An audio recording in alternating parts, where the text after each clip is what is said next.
चलिए आज का टॉपिक हम लोग सर्वनाम से शुरू करते हैं। सर्वनाम, देखिए सर्वनाम संज्ञा के बदले प्रयुक्त शब्द को सर्वनाम कहते हैं। संज्ञा के बदले जो भी शब्द आप प्रयुक्त कर रहे हैं, जो भी शब्द का प्रयोग कर रहे हैं, संज्ञा के जगह पर, संज्ञा के रिप्लेसमेंट में जो भी शब्द आप प्रयोग कर रहे हैं, वही शब्द क्या है? सर्वनाम है। अगर हम बात करेंगे,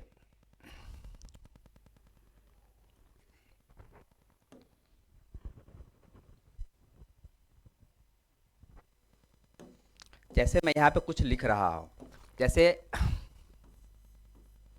राम मर्यादा पुरुषोत्तम थे।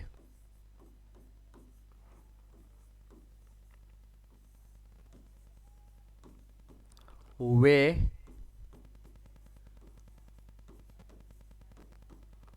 हमेशा बड़ों का आदर करते थे। आप यहाँ पे आप देख सकते हो कि आदर करते थे। अब यहाँ पे आप देख रहे हो कि राम, राम क्या है? संज्ञा है। कैसी संज्ञा है? व्यक्तिवाचक संज्ञा है। राम व्यक्तिवाचक संज्ञा है। मैंने बताया था कि किसी खास व्यक्ति, वस्तु, पशु और स्थान के नाम को व्यक्तिवाचक संज्ञा कहते हैं। तो राम यहाँ पे आपका एक संज्ञा है। कैसी संज्ञा है? व्यक्तिवाचक संज्ञा है। अच्छा, इसके बदले आपने यहाँ पे क्या प्रयोग किए? आप देख सकते हैं यहाँ पे हमने वे प्रयोग किए, या हमसे अगर बड़े हैं जिसको आप रिस्पेक्ट कर रहे हैं तो वह के जगह पे हम वे प्रयोग करते हैं। वह हम जो है अपनों से छोटों के लिए प्रयोग करते हैं। लेकिन कभी भी अगर हमसे बड़े हैं, हम उसके आदर के लिए, उसके सम्मान के लिए हम वह जो सिंगुलर है, वह जो एक वचन है, उसको हम वे प्रयोग करते हैं। ये भी याद रखिए। तो यहाँ पे वे का मतलब बहुत सारे नहीं है। वे का मतलब ओनली एक पर्सन को मैं बोल रहा हूँ, राम को। तो यहाँ पे आप देखिए कि राम के बदले जो प्रयोग शब्द वे है, यही हो जाएगा सर्वनाम। क्या हो जाएगा? सर्वनाम। तो आप देख सकते हो कि संज्ञा के बदले प्रयुक्त शब्द को सर्वनाम कहते हैं। क्लियर? ये तो समझ में आ गया होगा कि संज्ञा के बदले प्रयुक्त शब्द को हम सर्वनाम कहते हैं। बहुत ही सिंपल है, राइट। जैसे यहाँ पे राम के बदले, मैं इसके बदले में यहाँ पर राम भी लिख सकता था कि राम मर्यादा पुरुषोत्तम थे, राम हमेशा बड़ों का आदर करते थे। तो यहाँ पे वे के मतलब राम जो संज्ञा है उसके जगह पे मैंने वे शब्द का प्रयोग किया, तो वे सर्वनाम हो जाएगा। इतना क्लियर? तो सर्वनाम क्या बोलेंगे हम? संज्ञा के बदले प्रयुक्त शब्द को सर्वनाम कहते हैं। तो संज्ञा के स्थान पर प्रयुक्त शब्द होने वाले शब्द सर्वनाम कहलाता है। सर्वनाम जो है वो 6 प्रकार के होते हैं। 6 प्रकार के होते हैं सर्वनाम। ध्यान से देखिएगा, शायद से मैं ये बताया भी था लेकिन फिर से मैं एक्सप्लेन कर देता हूँ कि पहला है पुरुषवाचक सर्वनाम। पुरुषवाचक सर्वनाम, निश्चयवाचक सर्वनाम, संबंधवाचक सर्वनाम, प्रश्नवाचक सर्वनाम, अनिश्चयवाचक सर्वनाम और निजवाचक सर्वनाम। सर्वनाम जो है वो 6 प्रकार के होते हैं। सर्वनाम के 6 भेद होते हैं। पहला है जिसे हम बोलते हैं पुरुषवाचक सर्वनाम। पुरुषवाचक सर्वनाम को समझने से पहले आपको पुरुष समझना पड़ेगा। यहाँ पुरुष का मतलब पर्सन है। ये मेल भी हो सकते हैं, फीमेल भी हो सकते हैं, महिला भी हो सकती है और पुरुष भी हो सकते हैं। इसका मतलब ये नहीं कि पुरुषवाचक है तो सिर्फ पुरुष के लिए प्रयोग किया गया है, जी नहीं। पुरुषवाचक जो है यहाँ पे पर्सन मतलब स्त्री और पुरुष दोनों हो सकते हैं। तो पुरुषवाचक सर्वनाम जो है आप देख सकते हो उसका भी 3 भेद है। अन्य पुरुषवाचक, मध्य पुरुषवाचक, उत्तम पुरुषवाचक। अब मैं थोड़ा सा आपको एक्सप्लेन कर रहा हूं।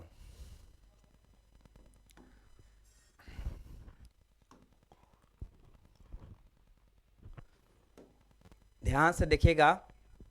पहले आपको अगर इंग्लिश पढ़े होंगे, ग्रामर पढ़े होंगे तो आपने पढ़ा होगा ग्रामर में first person, second person and third person. First person हमेशा स्पीकर होता है, वक्ता होता है, जो बोलता है। आप बोलने के लिए जो वक्ता है, जो स्पीकर है, वो बोलने के लिए जो शब्द का प्रयोग करता है, कौन से शब्द का प्रयोग करता है? मैं का प्रयोग करता है, हम का प्रयोग करता है, हम लोग का प्रयोग करता है। आप समझ में आ गया होगा।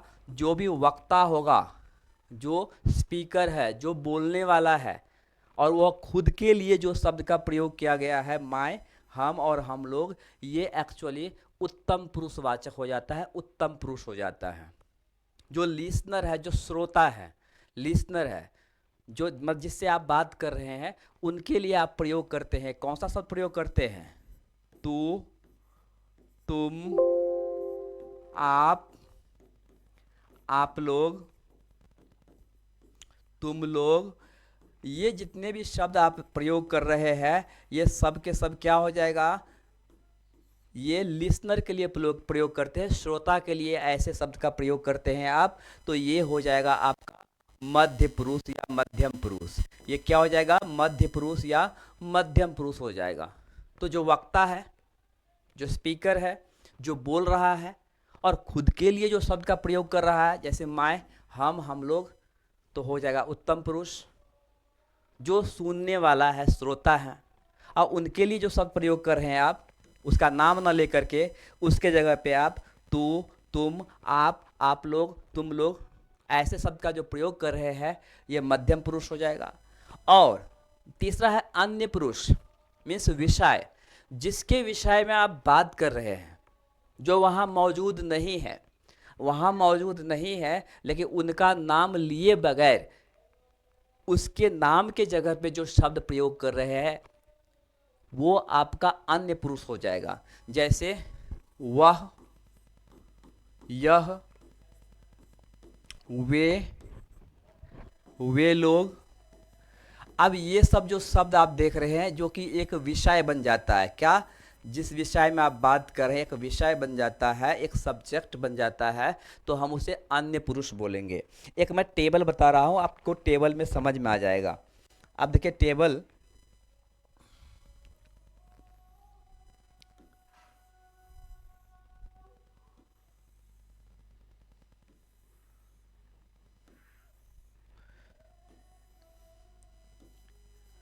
पुरुष,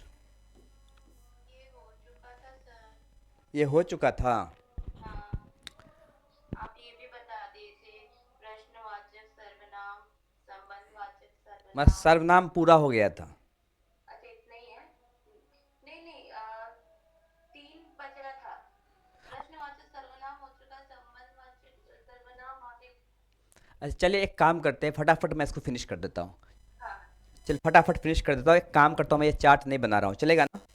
हाँ हाँ, ये मैं चार्ट नहीं बना। बिल्कुल बिल्कुल। आ, हाँ, क्योंकि मैं ये पढ़ा चुका हूँ, तो मैं एक काम करता हूँ, जस्ट मैं एक रीड, क्योंकि जब तक आप ऊपर वाले नहीं समझेंगे ना, तो अभी जो तीन बच गया उसमें प्रॉब्लम हो सकती है। अब देखिए अन्य पुरुष में वह, यह, आप, मध्य पुरुष। अच्छा यहाँ पे आप जो आप देख रहे हैं वो मध्य पुरुष में भी है और अन्य पुरुष में भी है। तो मैंने बताया कि अगर कोई विषय है जिनका आप नाम जिक्र कर रहे हैं, वो वहाँ पे मौजूद नहीं है, उपस्थित नहीं है, उनको आप सम्मान देना चाहते हैं, तो आप शब्द का प्रयोग कर सकते हैं। जैसे भगत सिंह एक सच्चा योद्धा थे, वह हंसते हंसते, या आप हंसते हंसते फांसी पर चढ़ गए। भगत सिंह एक सच्चा योद्धा थे, आप हंसते हंसते फांसी पर चढ़ गए। तो अभी भगत सिंह जो है हमारी बात को सुन नहीं रहा है, श्रोता तो है नहीं, वो सुन नहीं रहा है, लेकिन उनके लिए हम आप शब्द का प्रयोग किए हैं। तो हम जो है आप अन्य पुरुष में भी कर सकते हैं, मध्य पुरुष में भी कर सकते हैं। यहाँ पे आप लिसनर होगा, श्रोता होगा, और यहाँ पे आप जो है वो विषय बन जाएगा। निश्चयवाचक सर्वनाम मैं बता दिया था कि वह और यह शब्द अगर किसी भी संज्ञा के सामने या उसके पहले जोड़ देते हैं, तो वह संज्ञा निश्चित हो जाता है। जैसे वह गाय चर रही है, अब वह गाय चर रही है, गाय संज्ञा है, और उसके ठीक पहले आपने वह शब्द का प्रयोग किया है। इससे क्या है कि गाय तो बहुत सारी होती है, लेकिन किसी एक गाय को आप निश्चित बना रहे हैं, इसलिए ये हो जाता है आपका निश्चयवाचक सर्वनाम। संबंधवाचक सर्वनाम, संबंधवाचक सर्वनाम जो है कभी भी किसी वाक्य के बीच में आता है, जो एक वाक्य और उपवाक्य दोनों को जोड़ता है, दोनों में संबंध स्थापित करता है। नाम से पता चला है संबंधवाचक। जो जैसे एग्जाम्पल के लिए, उदाहरण के लिए, सीता राम की पत्नी थी, जो बहुत ही शालीन थी। अब जो जो शब्द जो है वो सीता को जोड़ रहा है, संबंध स्थापित कर रहा है। तो शायद से मैंने ये 3 बता दिया था, राइट, 3 हो गया था ना, जब प्रश्नवाचक भी हो गया था, प्रश्नवाचक भी हो गया था।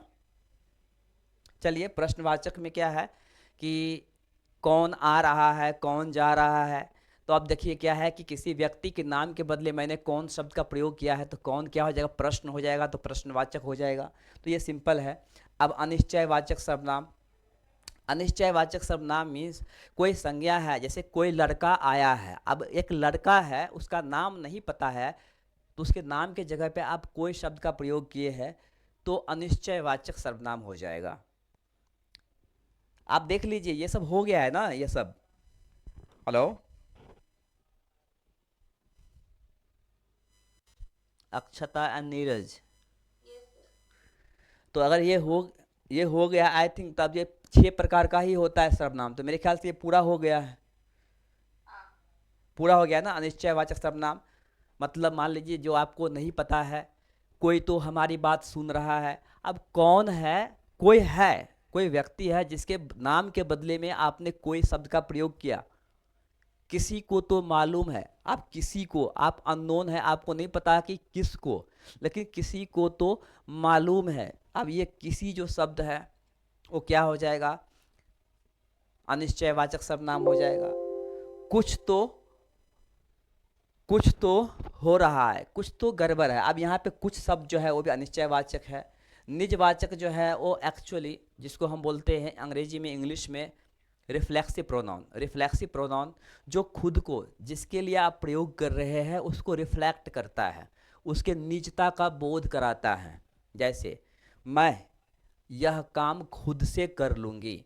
तो खुद से मतलब आप अपने ऊपर ले रहे हैं, मतलब वो निजता का बोध कर बता रहा है। यह मेरा अपना घर है। अब यहाँ पे जो अपना शब्द है वो निजता का बोध कराता है। ओके, तुम्हें तुम्हारा अपना काम खुद करना पड़ेगा। ठीक है, तो ये सब क्या है, स्वयं, अपना, अपने, खुद, अपनी, आप, ये सब जो है निजवाचक है। तो मेरे ख्याल से सर्वनाम हो गया था।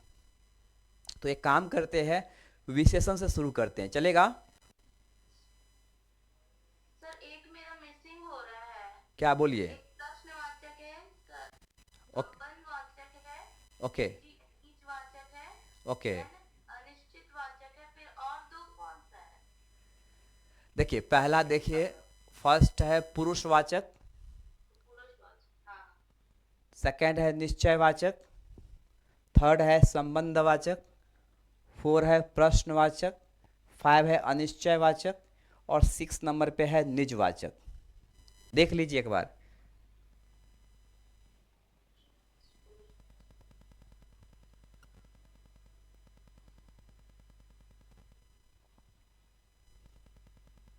स्क्रीनशॉट ले लीजिए, एक सेकंड। स्क्रीनशॉट इसका।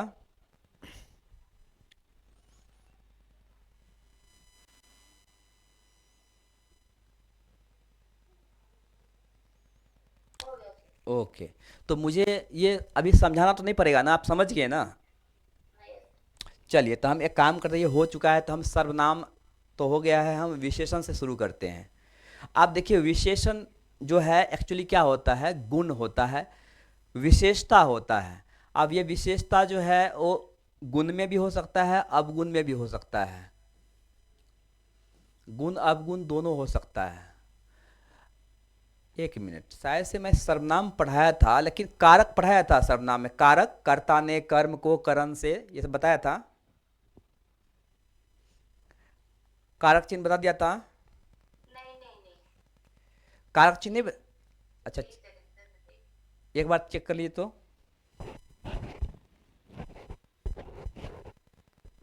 नहीं सर, नहीं हुआ है। चलिए, तो कारक चिन्ह एक बार हम देख लेते हैं, कारक चिन्ह जरूरी है।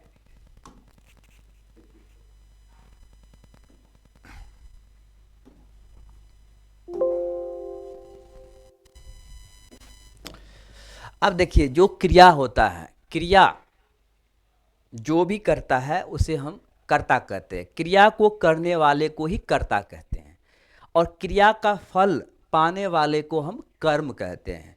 कर्ता क्या हो गया, क्रिया को करने वाला। जैसे राम रावण को मारा। अब यहाँ देख सकते हैं राम रावण को मारा। इसमें आप क्या देख रहे हैं कि जो मारना जो क्रिया है, मारना क्या है, एक क्रिया है। अच्छा, इस क्रिया को किसने किया है?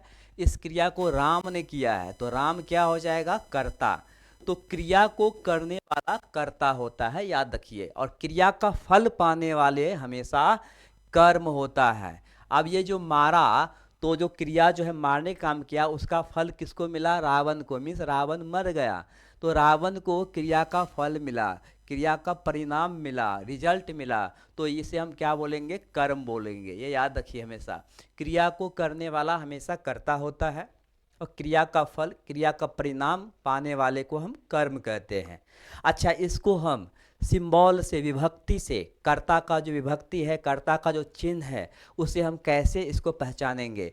कभी कभी देखिए, राम रावण को मारा, या अगर मैं लिखता हूं राम ने रावण को मारा, आप देख सकते हैं दोनों जो वाक्य है वो दोनों का अर्थ समान है। दोनों का अर्थ समान है। राम रावण को मारा, राम ने रावण को मारा, दोनों वाक्य का जो अर्थ है वो समान है। लेकिन आप देखेंगे कि पहला जो प्रथम वाक्य है उसमें ये ने जो कर्ता का विभक्ति, सॉरी, ये जो ने जो है विभक्ति चिन्ह, वो लोप है। लोप मतलब लुप्त है।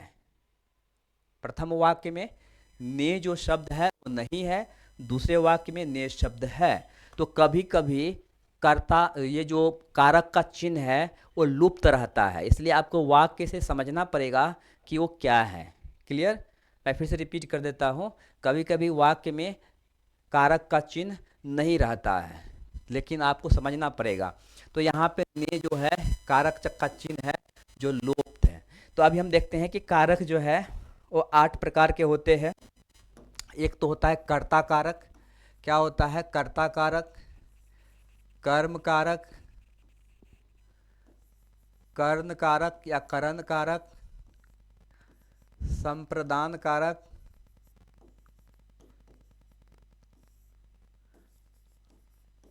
आपादान कारक, संबंध कारक, अधिकरण कारक,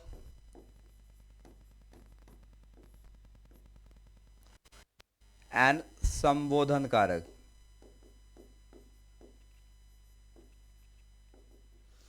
तो कारक 8 प्रकार के होते हैं। कर्ता कारक, कर्म कारक, करण कारक, संप्रदान कारक, आपादान कारक, संबंध कारक, अधिकरण कारक। अच्छा, इसका चिन्ह क्या होता है? तो कर्ता का चिन्ह, जो कारक चिन्ह होता है, जिसको विभक्ति चिन्ह भी बोलते हैं, कर्ता ने कर्म को करण से, के द्वारा,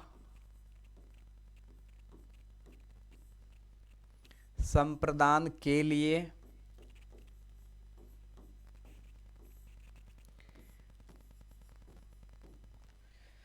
आपादान से। आप देखिए यहाँ पे भी से है और यहाँ पे भी से है। पहला जो से है वो अगर कोई उपकरण है तो उसके लिए प्रयोग करते हैं, लेकिन दूसरा जो से है इसमें पृथकता का बोध होता है, मीन्स अलगाव का बोध होता है। यहाँ पे अलगाव का बोध होता है, जो मैं आपको आगे बताऊंगा, आप समझ जाएंगे।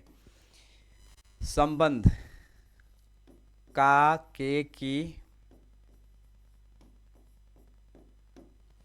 अधिकरण में, पर, संबोधन हे, अरे, ओ।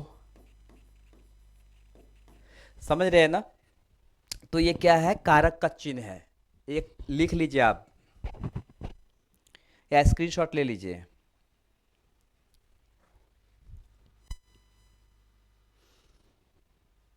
कर्ता ने कर्म को करण से, के द्वारा, संप्रदान के लिए, आपादान से, संबंध काके की। हाँ नीरज, कुछ बोल रहे हैं आप?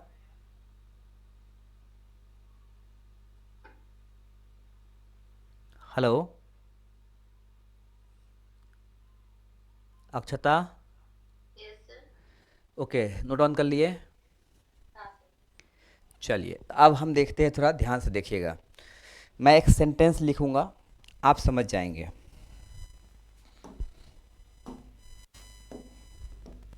मैं एक ही सेंटेंस लिखता हूं। राम ने रावण को सीता के लिए राम ने रावण को सीता के लिए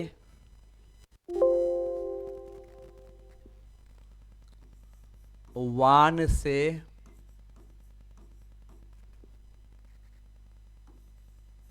मारा।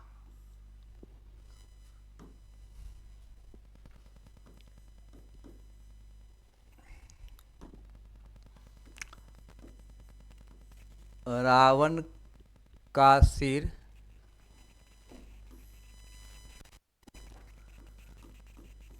रावण का सिर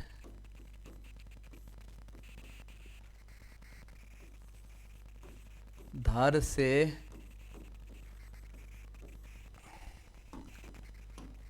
नीचे गिरकर नीचे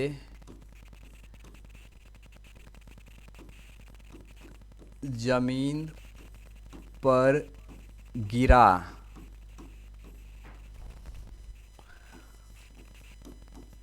और बोला, या ऐसे मैं लिख देता हूँ, जो बोला हे राम। अब यहाँ देखिए, मैं एक ही सेंटेंस में मैं सारे विभक्ति को मैं बना दिया हूँ। गौर से आप देखिए, कर्ता ने, तो एक्चुअली कर्ता ने, क्योंकि आप जानते हो ये मारा जो है वो क्रिया है। मारा क्या है? क्रिया है। इसको करने वाला कौन है? राम है। तो कर्ता ने, तो कर्ता क्या हो जाएगा? राम। कर्ता ने कर्म को, तो को किसके साथ जुड़ा हुआ है? रावण के साथ। हो जाएगा कर्म। कर्ता ने कर्म को, ठीक है। करण से, तो करण से किससे मारा? वान से मारा। आप देखो, वान से मारा मतलब यहाँ पे जो है एक्चुअली कोई भी उपकरण होगा। जैसे चाकू से सब्जी काट रही हूँ, तो चाकू से सब्जी काट रही हूँ, यहाँ पे चाकू से, तो चाकू एक उपकरण हो गया। चाकू क्या हो गया? एक वेपन हो गया, यूटेंसिल हो गया, उपकरण हो गया, जिससे आप काम कर रहे हैं। मीन्स वो अलगाव का बोध नहीं होता है, तो वो करण हो जाएगा। आई बात समझ में? अगर कहीं पे से या के द्वारा शब्द आप प्रयोग कर रहे हैं, देखो उसमें अलगाव का बोध नहीं होता है, तो हम उसे क्या बोलेंगे? करण बोलेंगे। तो यहाँ पे वान क्या हो जाएगा? करण हो जाएगा। आई बात समझ में? लेकिन अब यहाँ देखिए, यहाँ भी से है, यहाँ भी धर से। आप देखिए, धर से नीचे जमीन पर गिरा, तो धर से नीचे मतलब धर से जो सिर था वो अलग हो गया। धर से सिर अलग हो रहा है, अलगाव का बोध हो रहा है। जहाँ अलगाव का बोध होगा तो वो क्या हो जाएगा? आपादान हो जाएगा। आपादान हो जाएगा। तो आप देख सकते हो यहाँ भी से है और यहाँ भी से है। जी बोलिए। ओके, देखिए यहाँ पे जो है ना, करण और आपादान में बहुत बहुत सारे स्टूडेंट्स को प्रॉब्लम होती है। तो आपको सिर्फ इतना कॉन्सेप्ट याद रखना है कि जहाँ पे पृथकता का बोध हो, अलगाव का बोध हो, वो एक्चुअली आपादान होगा। लेकिन जहाँ पे पृथकता का बोध नहीं हो या कोई उपकरण के लिए से का प्रयोग किया गया हो, उसके स्थान पे हम के द्वारा भी बोल सकते हैं। वान के द्वारा मारा, ये भी हम प्रयोग कर सकते थे। तो इस कंडीशन में जो है हम उसे क्या बोलेंगे? करण। देखिए ना, वान से या वान के द्वारा। यहाँ पे धर से, देखिए धर के द्वारा नहीं बोल सकते, धर के द्वारा बोलने से अर्थ बदल जाएगा, इसलिए ये आपादान हो जाएगा और ये करण हो जाएगा। तो कर्ता ने कर्म को करण से संप्रदान के लिए, तो किसके लिए? ये के लिए जो शब्द है वो सीता के लिए प्रयोग किया गया है। सीता क्या हो जाएगा? संप्रदान। संप्रदान के लिए, ठीक है ना। कर्ता ने कर्म को करण से संप्रदान के लिए आपादान से, ओके, संबंध। अब देखिए, ये जो शब्द है वो किसके लिए है? तो सिर के लिए। कौन गिरा जमीन पर? तो रावण का सिर गिरा जमीन पर। और वो सिर क्या बोला? बोला हे राम। तो तो ये जो शब्द जो है वो एक्चुअली रावण के सिर से संबंधित है, रावण के सिर से संबंधित है, उसके जगह पर यूज किए हैं, प्रयोग किए हैं, तो ये हो जाएगा संबंध। क्या हो जाएगा? संबंध वाचक। तो में पर आप देखिए कहाँ पर? जमीन पर। तो यहाँ पे जमीन के बाद पर लिखा है, तो जमीन क्या हो जाएगा? अधिकरण हो जाएगा, जमीन हो जाएगा अधिकरण। तो कर्ता ने कर्म को करण से संप्रदान के लिए आपादान से संबंध, एक काम करता हूँ, संबंध काके की बोला हूँ ना मैं, यहाँ पे संबंध वाचक जो है सर्वनाम लिख दिया।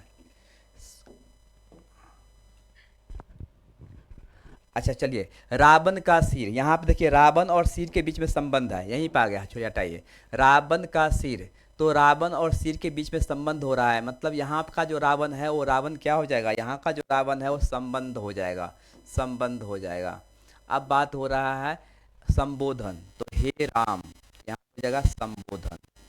तो आप देख सकते हो कि एक ही वाक्य में हमने कारक के सब कुछ प्रयोग कर लिए, ठीक है। सर फिर यहाँ जो हम लिखे थे ना, जो उसमें लिखे थे ना हाँ, संबंध।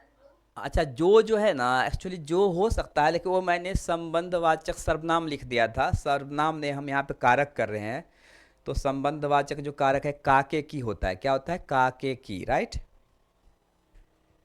तो जो को काट दीजिए।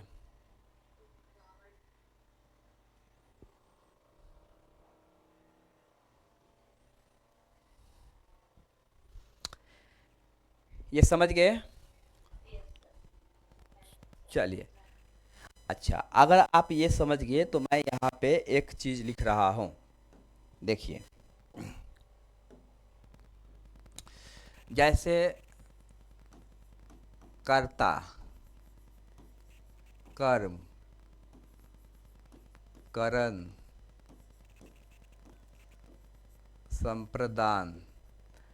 आज जैसे मैं एक कोई भी शब्द लिख रहा हूँ, जैसे मैं एक शब्द लिख रहा हूँ इस, अब इस मतलब यह, इस एक शब्द है।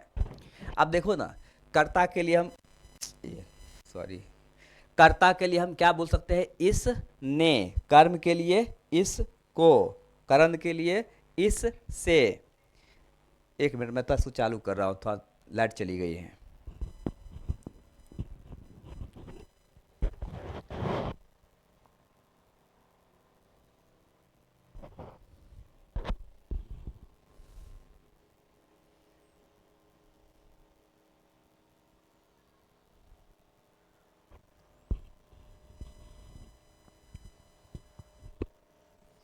Just a minute.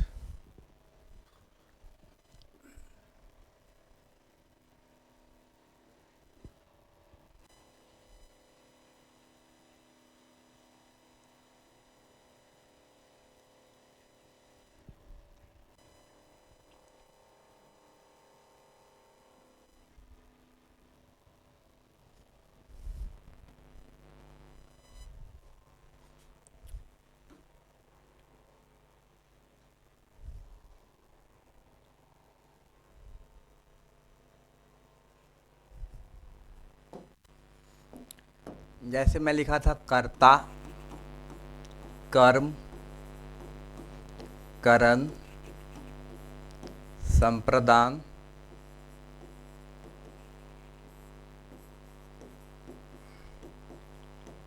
आपादान।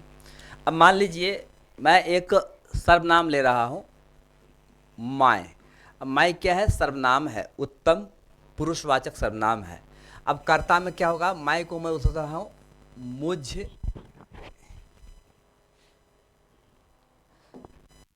माय का हो जाएगा मायने। आप देखिए क्या, माय को अगर हम मायने लिख सकता हो, माय ने, कर्म मतलब मुझको, मुझ के साथ को आ गया, मुझको, करण में मुझसे, क्या होगा? करण में मुझ से, संप्रदान मेरे लिए, आपादान, इसमें भी मुझसे ही होगा, मुझसे, आपादान, ठीक है ना। फिर क्या आपादान के बाद हो जाता है? संबंध मतलब मेरा, क्योंकि काके की रा रे री ये भी होता है, रा रे री भी होता है। तो संबंध में क्या है, मेरा, देन क्या हो जाएगा, अधिकरण। अधिकरण में क्या हो जाएगा, मुझ पर या मुझ में। तो आप देख सकते हो इस सब में क्या है, जुड़ रहा है। मतलब आप देख सकते हो ना कि अगर कोई भी सर्वनाम आप लिखते हो, उस सर्वनाम के साथ हम बाकी के जो 8 कारक है उसको हम प्रयोग कर सकते हैं। क्लियर। सर लास्ट सेकंड क्या लिखे हो? अधिकरण, लास्ट सेकेंड, हाँ।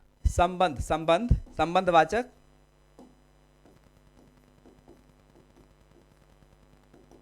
ओके। किसी के साथ भी आप कर सकते हो। जैसे आप मान लीजिए कि मैं यहाँ पे तुम लिया।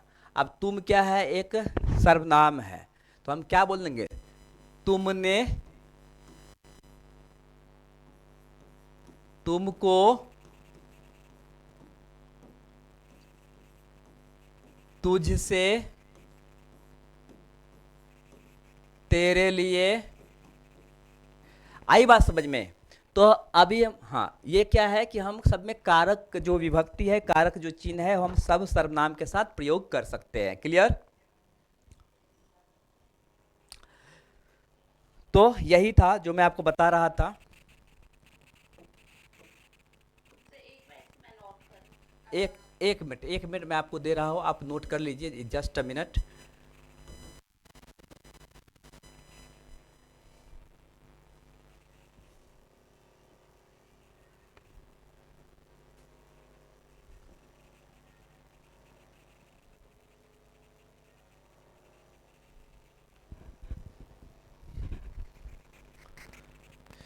थोड़ा सही से दे रहा हूँ क्योंकि मैं थोड़ा रफ लिखा हूँ, तो मैं आपको, जस्ट अ मिनट।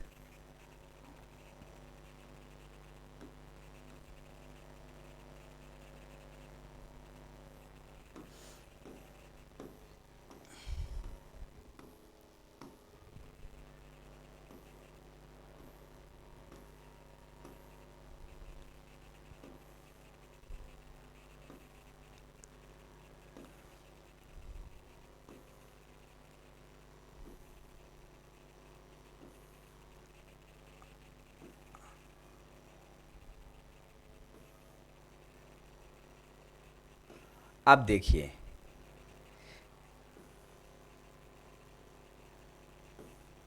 ये चार्ट दिख रहा है आपको, टेबल। Yes sir. हाँ, एक्चुअली इसलिए मैं बोला कि ये बेहतर होगा आपके लिए। देखिए, अब ये चार्ट को आप गौर से देखिए।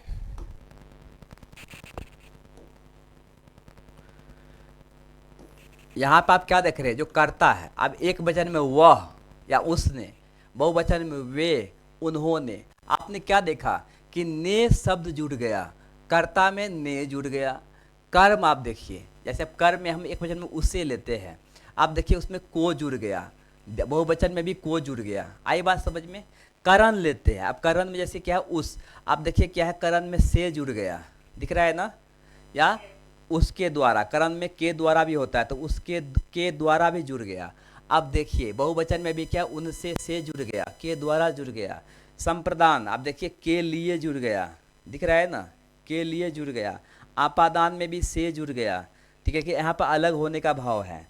संबंध में भी क्या, का, जैसे उसका, का के की जुड़ गया, दिख रहा है ना आपको। तो वही है। तो ये किसी का भी आप बना सकते हैं। ओके। ये नोट कर ले। नोट नोट करेंगे या मैं आपको पीडीएफ भेज दूंगा, चलेगा। हाँ। या नोट करना चाहेंगे तो कर सकते हैं, लेकिन जो मैं बोर्ड पे लिख रहा हूँ ना, वो आप नोट डाउन कर लीजिए। ये जो है ना, वो आपको मैं पीडीएफ सेंड कर दूंगा, ठीक है। या मैडम को मैं भेज भी दिया हूँ, आप शायद से मांगेंगे तो दे देंगे मैडम। तो ये जितने भी टेबल है वो सब सारे टेबल वही है जो मैं आपको बता दिया हूँ। आप खुद से बना भी सकते हैं, खुद से आप बना, देखिए ना। अब कर्ता, जैसे मैं अगर कर्ता की बात करूँ तो माय, अब माय क्या है, सिंगुलर है, मतलब एक वचन है। अब बहुवचन में हम बोलते हैं, तो आप देखिए ने जुड़ गया, ने, मायने, हमने, कर में को जुड़ गया, मुझको, हमको, ठीक है, करण में से जुड़ गया, मुझसे या के द्वारा जुड़ गया, सब आप देख रहे हैं ना, किसी भी सर्वनाम में आप ये बना सकते हैं। ओके, लेकिन वो सर्वनाम पुरुषवाचक होना चाहिए, पुरुषवाचक सर्वनाम में होगा। तो ये मैं अब क्या बताऊँ, आप तो समझ में आ ही गया। अब हम आ जाते हैं विशेषण पे।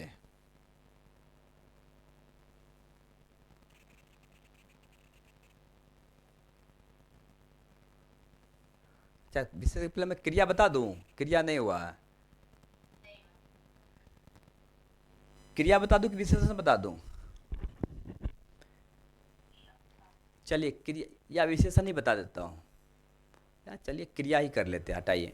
चलिए क्रिया, क्रिया क्या होता है? वे शब्द जिनके द्वारा किसी कार्य का करना या होना पाया जाता है, मतलब वे शब्द जिसे किसी भी कार्य का, वे शब्द जिसका प्रयोग से किसी काम का होना या किसी काम के को करना पाया जाता है, उसे हम क्रिया कहते हैं। आप ऐसे समझ लीजिए कि वैसे शब्द जिसके लास्ट में, जिसके अंत में ना हो, क्या हो, ना जुड़ा हो। हंसना, रोना, पढ़ना, बैठना, खेलना, दौड़ना, ये जिसमें ना है सब क्रिया है, सब क्या है, क्रिया है। ओके, आप देखिए ना, ऐसे शब्द जिसके अंत में, क्रिया के अंत में ना होता है, हंसना, रोना, पढ़ना, बैठना, गाना, जाना, आना, दौड़ना, ये सब क्या है, गिरना, पड़ना, सब क्या है, आपका क्रिया है। ओके, अब अगर हम बात देखिए यहाँ पे, खाना, पीना, हंसना, बोलना, सब के सब क्रिया है। अब देखिए क्रिया जो है, इसको समझिए, जिसको हम अंग्रेजी में, इंग्लिश में वर्ब बोलते हैं, और आपने पढ़ा होगा इंग्लिश में कि transitive verb and intransitive verb, पढ़े हैं ना? तो हाँ, ट्रांजिटिव वर्ब यहाँ पे जो क्रिया है, ये भी क्या है, मुख्यतः दो प्रकार के होते हैं। सॉरी, क्रिया जो है वो मुख्यतः दो प्रकार के होते हैं। एक मिनट,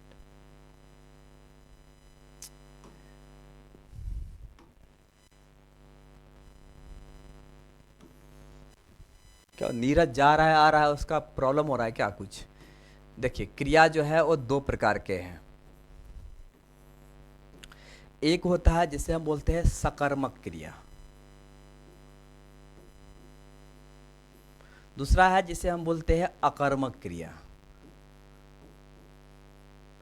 देखिए सकर्मक क्रिया से ये आपको पता चलता है कि वैसा वाक्य या वैसा क्रिया जिसके लिए कर्म का होना अनिवार्य है, कर्म का होना कंपलसरी है, तो वैसे को हम बोलेंगे सकर्मक।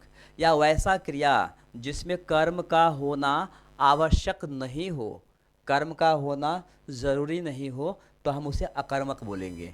मतलब अगर हम सिंपल शब्द में बोले तो वही है कि वैसे क्रिया जिसके साथ कर्म का होना आवश्यक है, सकर्मक क्रिया।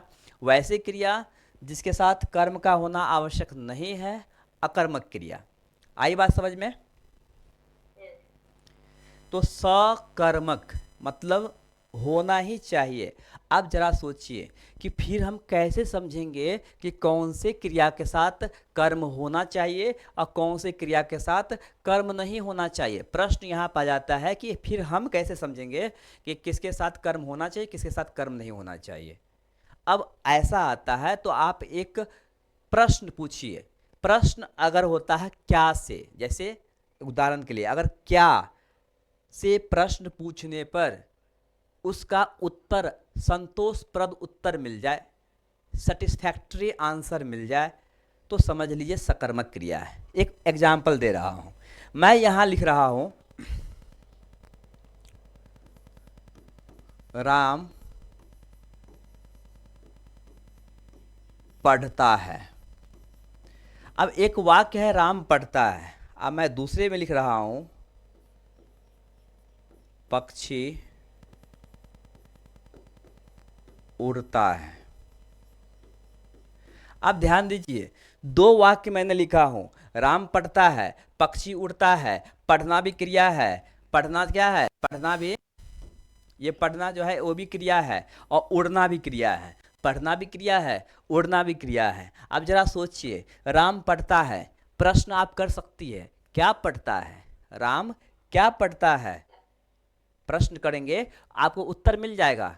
राम नोवेल पढ़ता है, उपन्यास पढ़ता है, न्यूज़पेपर पढ़ता है, समाचार पत्र पढ़ता है, पत्र पढ़ता है, किताब पढ़ता है। आई बात समझ में? बहुत सारे उत्तर मिलेगा क्या? यस। तो राम पढ़ता है, क्या पढ़ता है?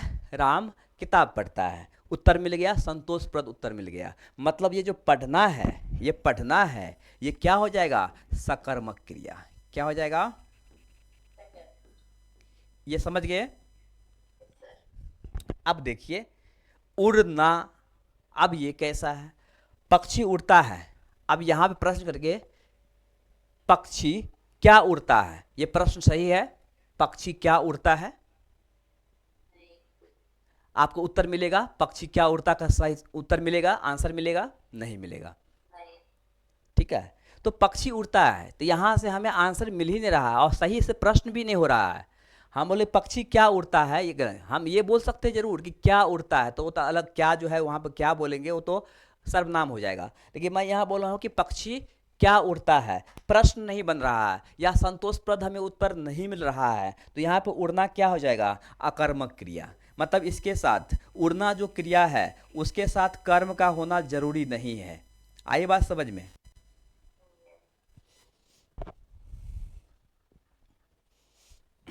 जैसे आप अंग्रेजी में इंग्लिश में पढ़े होंगे ना, ट्रांजिटिव वर्ब, द एक्शन, और we can say the action जो होता है या जो क्रिया होता है वर्ब होता है, तो हम क्या बोलते हैं कि इन ट्रांजिटिव वर्ब मीन्स वर्ड कि जो एक्शन है अगर उसका रिजल्ट कर्म पे आ रहा है, कर्म पे पड़ रहा है, मतलब ट्रांजिट हो रहा है, ट्रांजिट हो रहा है, मतलब उस क्रिया को करने से कर्म पे फर्क पड़ रहा है, तब तो सकर्मक हो जाए, ट्रांजिटिव हो जाएगा। और उस क्रिया को करने से, उस एक्शन को करने से अगर कर्म पे, ऑब्जेक्ट पे किसी भी तरह का मतलब बदलाव नहीं हो रहा है, परिवर्तन नहीं हो रहा है, तो जैसे एग्जाम्पल के लिए मैं पत्र लिखता हूँ। आप देखिए ना, मैं पत्र लिखता हूँ, आपके लिखने से पत्र में बदलाव हो रहा है, पत्र में कुछ ना कुछ तो चीज़ें ऐड हो रही है, कुछ ना कुछ तो जुड़ रहा है। तो क्या है कि आपके लिखने से, आपके क्रिया से पत्र में कुछ ना कुछ परिवर्तन हो रहा है, तो आप क्या बोलेंगे? लिखना जो है वो सकर्मक क्रिया है। लेकिन अगर हम लिखे बोलेंगे यहाँ पे मैं पत्र लिखता हूँ, अगर मैं लिखता हूँ मैं बाजार जाता हूँ, ध्यान से देखिएगा, मैं बाजार जाता हूँ, आप बोलिए कि मैं जाना, ये जाना है, आपके जाने से बदलाव, बाजार में कुछ परिवर्तन होगा, बाजार कुछ बदल जाएगा, नहीं ना, आपके जाने से बाजार नहीं बदलने वाला, बाजार जैसा है वैसा ही रहने वाला। तो ये जो जाना है वो जाना क्या हो जाएगा? अकर्मक क्रिया। आई बात समझ में?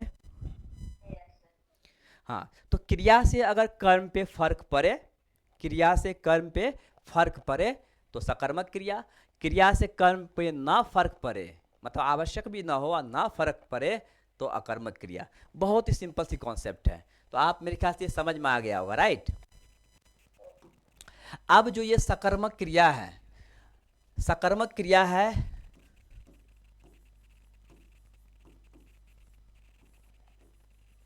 अब ये भी दो प्रकार का होता है।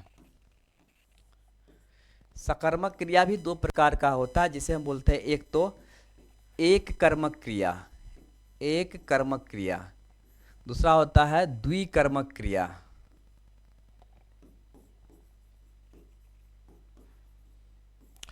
एक कर्मक क्रिया, द्विकर्मक क्रिया। अब देखिए एक कर्मक क्रिया मीन्स क्या होता है कि वैसा वाक्य जिसमें एक ही कर्म हो, वैसा वाक्य जिसमें एक ही कर्म हो, जैसे मैं रानी को, मैं रानी को दिया। अब देखिए यहाँ पे क्या दिया ये नहीं है, सिर्फ मैं यहाँ लिख रहा हूँ मैं रानी को उपहार दिया। अब देखिए पहला वाक्य देखेंगे तो इसमें एक ही कर्म है, पहला वाक्य जो है एक ही कर्म है, क्योंकि ये दिया जो है ये क्रिया है, दिया क्या है? एक क्रिया है। कोई बात नहीं। अच्छा, इसका क्रिया का फल किसको मिल रहा है? रानी को मिल रहा है, तो रानी क्या हो जाएगी? कर्म। और इस क्रिया को कर कौन रहा है? तो मैं, तो मैं क्या हो जाएगा यहाँ पे? कर्ता। अब देखिए, इस वाक्य में एक ही कर्म है, इस वाक्य में एक ही कर्म है, तो हम क्या बोलेंगे? ये एक कर्मक क्रिया है। क्या है ये? तो ये एक कर्मक क्रिया हो जाएगा। मतलब ये जो क्रिया दिया, जो क्रिया है वो एक ही कर्म, मतलब वो क्रिया सिर्फ एक ही कर्म के लिए प्रयोग किया गया है, तो एक कर्मक क्रिया। लेकिन जरा सोचिए, मैं तो कर्ता हो गया, ठीक है, दिया क्रिया हो गया, ये भी ठीक है। अच्छा, रानी कर्म हो गया, ये भी ठीक है। उपहार भी तो कर्म हो गया। यहाँ पर आप देखिए, दो कर्म हो गया, उपहार भी कर्म है और रानी भी कर्म है। मैंने आपको शुरू में बताया था, कभी कभी क्या है कि जो कारक चिन्ह है वो लुप्त रहता है, लोप रहता है, आपको पता नहीं चलेगा। लेकिन यहाँ पे दो कर्म है, क्योंकि ये जो दिया, ये जो क्रिया है, तो उपहार दिया, उपहार दिया मतलब ये क्रिया उपहार के लिए भी तो किया गया है। और किसको दिया? तो रानी को दिया, तो रानी के लिए भी तो किया गया है। तो यहाँ पे दो कर्म है, दिख रहा है? तो अब दो कर्म है, एक तो रानी कर्म है और दूसरा कर्म जो है वो उपहार है, तो इसे हम बोलेंगे द्विकर्मक क्रिया। अच्छा, जहां द्विकर्मक क्रिया होगा तो दो क्रिया, द्विकर्मक क्रिया होगा तो वहां पे दो कर्म होता है। अब देखिए, यहाँ पे रानी जो है ये हो जाता है गौण कर्म। क्या हो जाएगा? गौण कर्म। अगर रानी को मैं नहीं लिखता, मैं सिर्फ इतना बोलता है मैं उपहार दिया, फिर भी ये वाक्य अपने आप में पूर्ण है, इस वाक्य में कोई भी अधूरापन नहीं है। लेकिन अगर मैं बोलता है मैं रानी को दिया, अब मैं रानी को दिया अगर आप बोलते हो तो ये वाक्य पूर्ण नहीं है, क्योंकि फिर प्रश्न आ जाते हैं क्या दिया। आई बात समझ में? तो इसीलिए ये उपहार, ये जो दिया जो क्रिया है, ये ज़्यादा उपहार के लिए प्रयोग किया गया है, रानी के लिए कम प्रयोग किया गया है, उपहार के लिए ज़्यादा प्रयोग किया गया है, तो इसे हम बोलेंगे मुख्य कर्म। तो उपहार हो जाएगा मुख्य कर्म और रानी हो जाएगी गौण कर्म।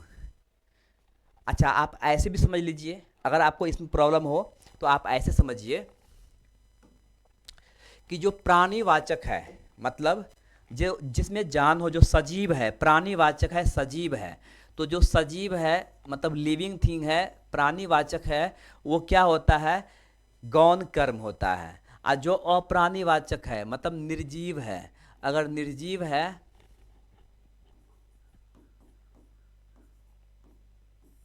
तो वो क्या हो जाएगा? आपका मुख्य कर्म। क्लियर? सर क्या लिखे हैं इधर आप? रानी को है ना?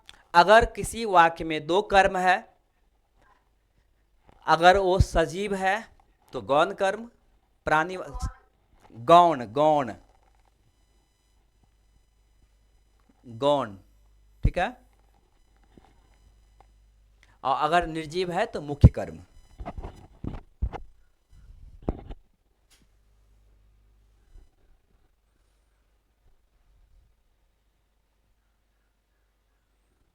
ओके, समझ गए? सर ये उपहार दिया, दिया के नीचे जो रेड से लिखे वो क्या है, क्या लिखे हैं? क्रिया, क्रिया दिया क्या है? क्रिया है ना, क्रिया, कर्म, कर्ता।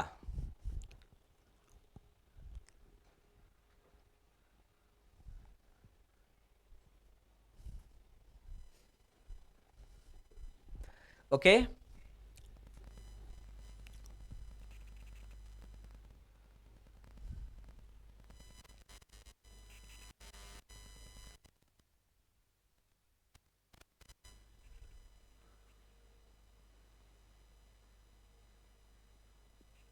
हो जाए तो बोलिएगा।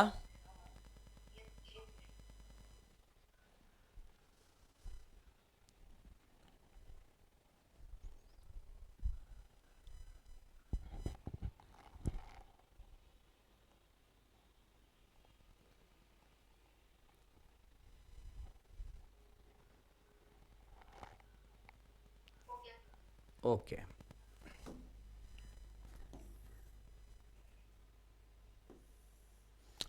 तो देखिए, कर्म के आधार पर क्रिया मुख्यतः दो भेद होते हैं, अकर्मक क्रिया, सकर्मक क्रिया।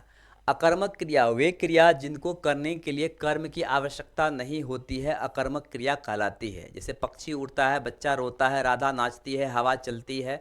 तो चलना, नाचना, चलना, नाचना, ठीक है ना। इसके बाद उड़ना, जाना, आना, रोना, हंसना, ये सब के सब अकर्मक क्रिया है। ओके। सकर्मक क्रिया वे क्रिया जिनको करने के लिए कर्म की आवश्यकता होती है, सकर्मक क्रिया। जैसे लड़का पढ़ता है तो क्या पढ़ता है, पुस्तक पढ़ता है। मोहन खाना बना रहा है, क्या बना रहा है, खाना बना रहा है। बच्चे टीवी देख रहा है, क्या देख रहा है, टीवी देख रहा है। आई बात समझ में, ये सब सकर्मक हो जाएगा।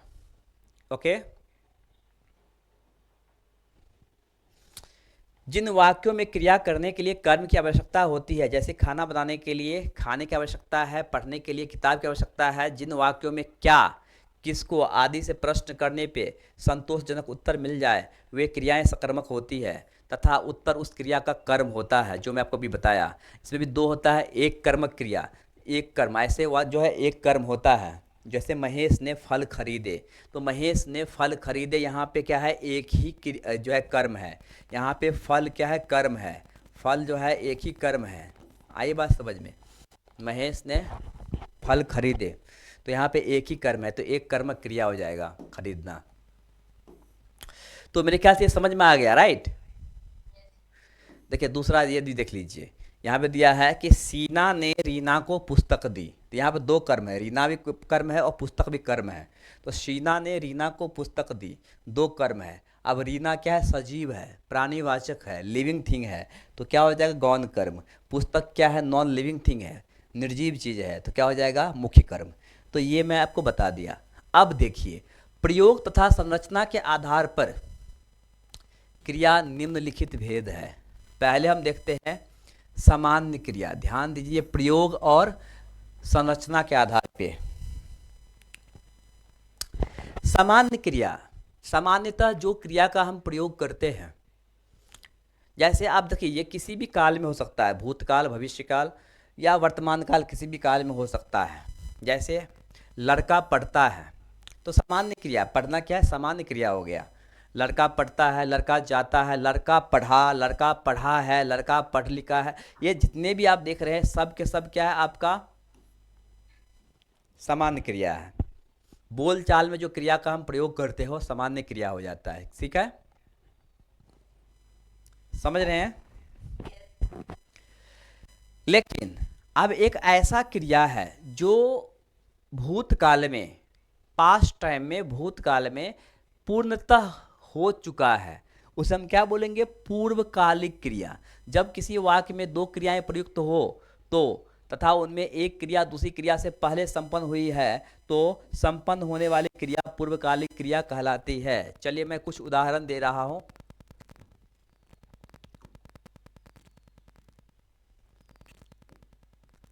एक मिनट।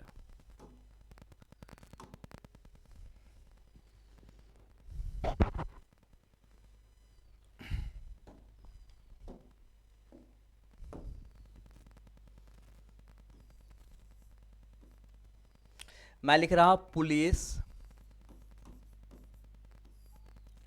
आने से पहले, पुलिस आने से पहले चोर भाग चुका था।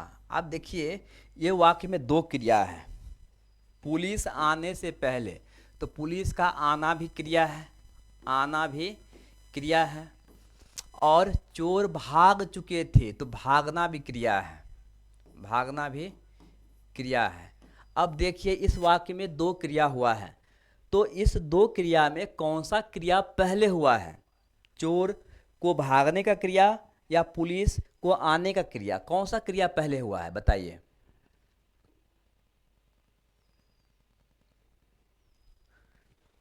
पुलिस को, हाँ, आने से पहले चोर भाग चुका था, तो चोर का भागना पहले क्या हुआ, भाग चुका था। करेक्ट। तो चोर का भागना पहले हुआ, तो भाग चुका था, जो ये क्रिया है ये हो जाएगा पूर्वकालिक क्रिया। क्या हो जाएगा? पूर्वकालिक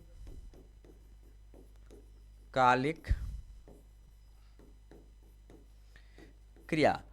और ये जो क्रिया है आना जो है ये हो जाएगा सामान्य क्रिया। समझ गए? तो पूर्वकालिक क्रिया और सामान्य क्रिया। तो मेन हमें यही बताना था।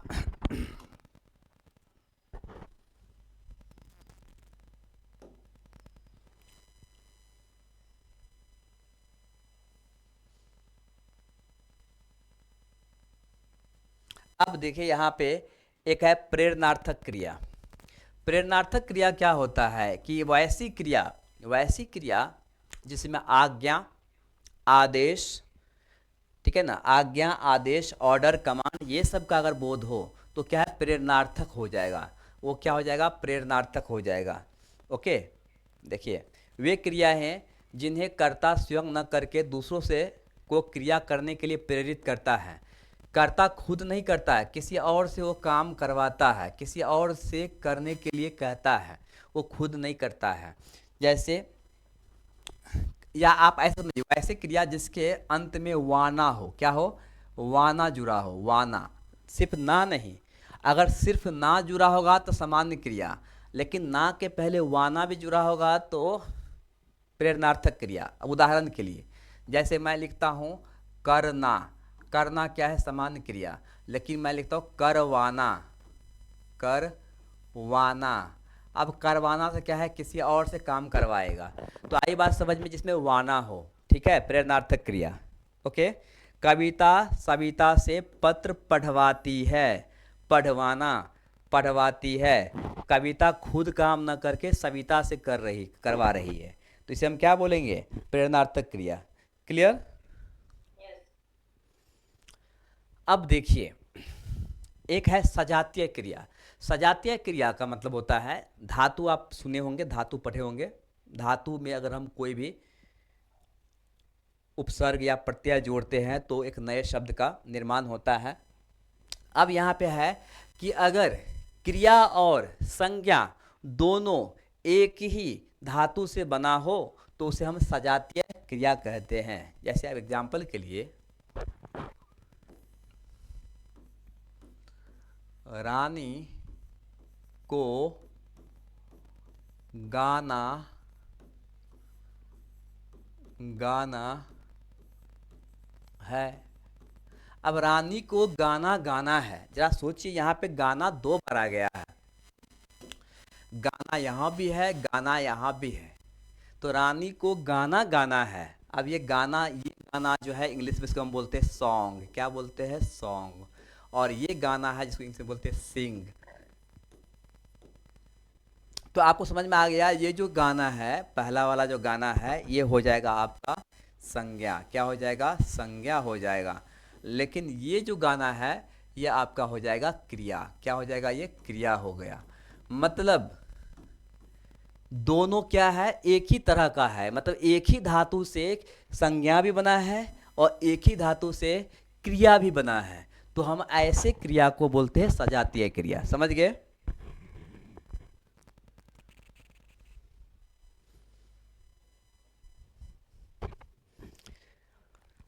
मुझे खाना खाना है। अब मुझे खाना खाना है। अब खाना एक तो भोजन हो गया और दूसरा खाना मतलब क्रिया हो गया। तो ये क्या है? सजातीय क्रिया। वैसे क्रिया जो संज्ञा और क्रिया दोनों का धातु समान हो उसे हम सजातीय क्रिया कहते हैं। समझ गए?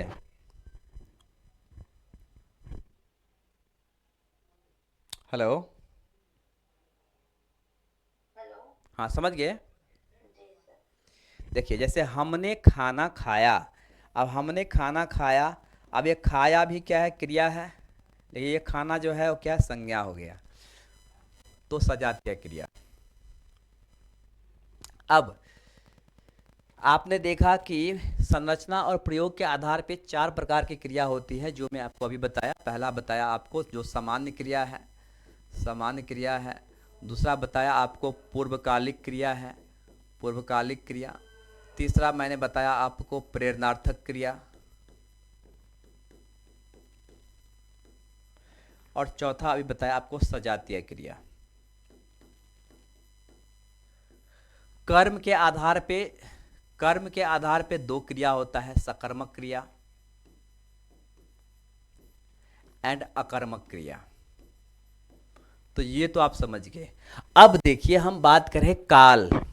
काल के आधार पे बहुत सारे प्रकार के क्रिया होते हैं, तो ये तो आप समझ गए। अब हम देखते हैं, आप जानते हैं 3 काल होता है। भूतकाल, भूतकाल जो बीत गया, वर्तमान काल जो अभी चल रहा है जिसको हम प्रेजेंट टेंस बोलते हैं इंग्लिश में, भूतकाल को हम पास्ट टेंस बोलते हैं, एंड फ्यूचर टेंस जिसको हम भविष्यत काल बोलते हैं। तो यहाँ पे आप देखिए 3 काल होता है, तो आप जानते ही हैं। ओके, तो भूतकाल जो बीत गया, वर्तमान काल जो चल रहा है, भविष्यत काल जो आने वाले हैं। भूतकाल जो बीत गया, वर्तमान काल जो चल रहा है, भविष्यत काल जो आने वाला है। तो यहाँ पे 3 काल है। अब हम भूतकाल में देखते हैं कितना क्रिया होता है। बीते समय का बोध कराने वाली क्रियाएं भूतकालिक क्रियाएं होती हैं। तो बीते समय, जो समय बीत गया है उस समय का जो क्रिया होता है या उसको बोध कराने का जो चेष्टा या कोशिश करता है, वैसी क्रिया को हम भूतकालिक क्रिया कहते हैं। भूतकालिक क्रिया आप देखेंगे तो 6 प्रकार के होते हैं। भूतकालिक क्रिया जो है वो 6 प्रकार के होते हैं। सामान्य भूतकालिक क्रिया, आसन्न भूतकालिक क्रिया, पूर्ण भूतकालिक क्रिया, संदिग्ध भूतकालिक क्रिया, अपूर्ण भूतकालिक क्रिया एंड हेतुमत भूतकालिक क्रिया। भूतकालिक क्रिया जो है वो 6 प्रकार के होते हैं। सामान्य भूतकालिक क्रिया, आसन्न भूतकालिक क्रिया, पूर्ण भूतकालिक क्रिया, संदिग्ध भूतकालिक क्रिया, अपूर्ण भूतकालिक क्रिया और हेतुमत भूतकालिक क्रिया। अब जरा दिख रहा है हेतुमद। ओके, अब देखिए सामान्य भूतकालिक क्रिया मैं बहुत ही आराम से बताऊंगा, आप समझ जाएंगे। देखिए मैं थोड़ा बोर्ड पे आ रहा हूं और आप देखिए कितना आसानी से आप समझ जाएंगे।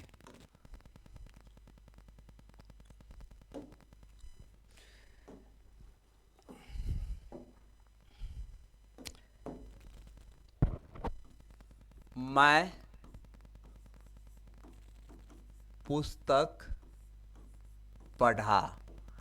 अब देखिए मैंने सिर्फ इतना लिखा, मैं पुस्तक पढ़ा।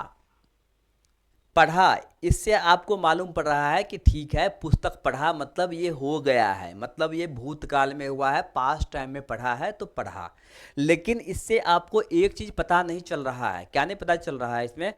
कि भूतकाल में शाम को पढ़ा, रात को पढ़ा, कल पढ़ा, परसों पढ़ा, 1 साल पहले पढ़ा, 1 महीना पहले पढ़ा, जो वो टाइम है वो टाइम आपको पता नहीं चल रहा है। पता चल रहा है मैं पुस्तक पढ़ा, इस वाक्य से हमें ये मालूम नहीं पड़ रहा है। इतना तो मालूम है कि ठीक है वो भूतकाल में, पास्ट टाइम में वो पढ़ चुका है या पढ़ा है, लेकिन कब पढ़ा, कितने बजे पढ़ा, इससे पता नहीं चलता है। तो इस तरह की अगर चीज़ें होती है या इस तरह की जो क्रिया होगी जो भूतकाल में होगा, जिससे हमें स्पष्ट नहीं होगा कि कब, तो उसे हम बोलेंगे सामान्य भूतकालिक क्रिया। आई बात समझ में?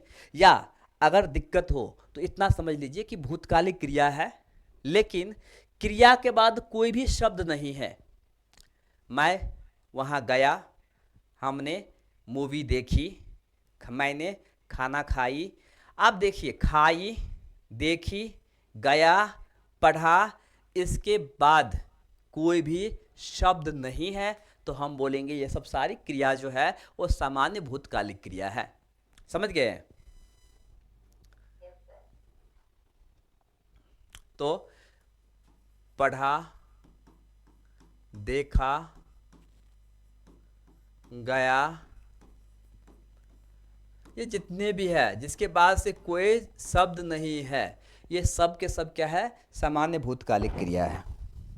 या वैसे तो प्रॉपर डेफिनेशन में आप जाओगे, जैसे present indefinite tense, sorry past indefinite tense और सिंपल पास्ट टेंस का डेफिनेशन यही होता है कि the action which was done in past but time is not fixed, then we can say that is the past, simple past tense. लेकिन यहाँ पे अगर हम बात करेंगे तो यहाँ पे क्योंकि ये हिंदी है तो सिर्फ इतना रखना है कि अगर क्रिया के बाद अगर कोई भी शब्द नहीं है लेकिन वो भूतकाल में हुआ है तो सामान्य भूतकालिक क्रिया हो जाएगा। अब हम बात करते हैं आसन्न भूतकालिक क्रिया।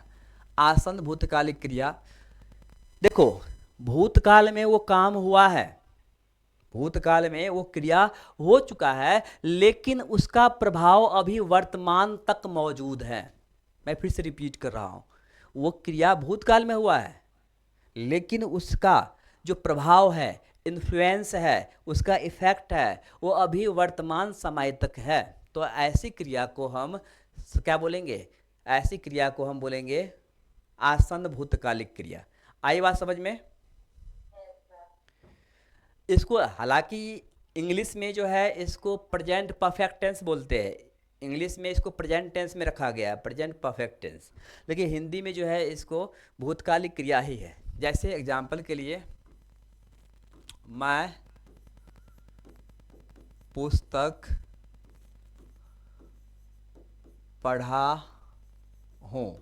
अब देखिए यहाँ पे बाद में आप हूँ जोड़ने से ये मालूम पड़ रहा है कि अगर किसी के साथ आप बात कर रहे हैं, वो जो पढ़ना है, जो पुस्तक की चर्चा हो रही है वो वर्तमान में हो रही है, तभी आप बोले मैं पुस्तक पढ़ा हूँ, इसमें ये लिखा है, इसमें ये लिखा है। इससे क्या होता है कि आपको पास्ट में तो वो क्रिया हुआ है लेकिन उसका इफेक्ट, उसका इन्फ्लुएंस, उसका प्रभाव अभी वर्तमान तक मौजूद है। चलिए मैं एक और एग्जांपल दे रहा हूँ। आप खाना बना लिया, क्या बोलता है? अरे मैं खाना बना ली हूँ, आ जाओ खाना खा लो। अब ये क्या है? बना ली हूँ, मतलब कि बन चुका है खाना, पास्ट में बन गया है, थोड़ा देर पहले बना है, लेकिन उसका इन्फ्लुएंस, उसका प्रभाव प्रेजेंट टाइम तक है, ओके, वर्तमान काल तक है। तो हम इसे बोलेंगे आसन्न भूतकालिक क्रिया। या अगर आपको दिक्कत हो तो सिर्फ इतना याद रखिए, भूतकालिक, सामान्य भूतकालिक के बाद, सामान्य भूतकालिक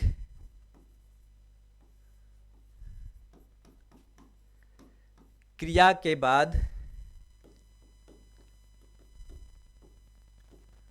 हाय, हो, हूं रहे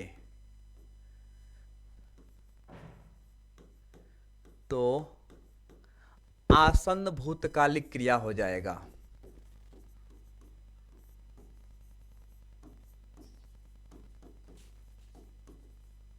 आसन्न भूतकालिक क्रिया हो जाएगा।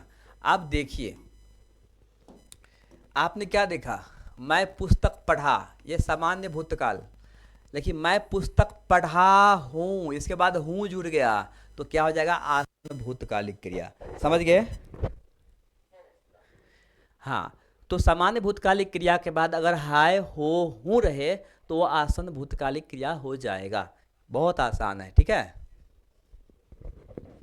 ओके, चलिए अब हम बात करते हैं पूर्ण भूतकालिक क्रिया। यहाँ पे मैं बोल रहा हूँ पूर्ण भूतकालिक क्रिया, मतलब भूतकाल में ही वो संपन्न हो गया है, वो कंप्लीट हो गया है, लेकिन उसका अभी तक प्रभाव नहीं है। भूतकाल में वो समाप्त हो गया है, उसका अभी तक प्रभाव नहीं है, तो हो जाता है, जैसे बताया था ना आपको कि जो पुलिस के आने के पहले चोर भाग चुका था, तो चोर का काम पहले हो चुका था, वो पूरा हो गया था, तो पूर्ण भूतकालिक क्रिया हो जाएगा।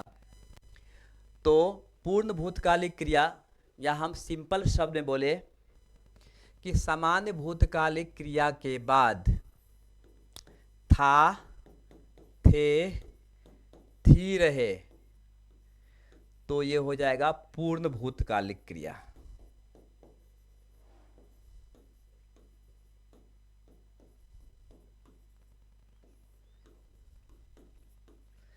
अब देखिए, मैं पुस्तक पढ़ चुका था, या मैं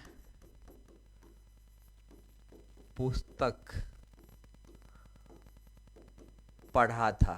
अब देखिए, तो ये जो है पढ़ चुका था, पढ़ा था, मतलब ये पास्ट में ही पूर्ण हो गया है, इसका प्रभाव अभी तक नहीं है, तो हम इसे क्या बोलेंगे? पूर्ण भूतकालिक क्रिया। समझ गए? या सिंपल शब्द में सामान्य भूतकालिक क्रिया के बाद था थे थी रहे, चुका चुके चुकी था थे थी रहे, तो समझ लीजिए ये क्या है, यह पूर्ण भूतकालिक क्रिया है। तो 3 भूतकालिक क्रिया तो हो गया। Yes sir. चलिए,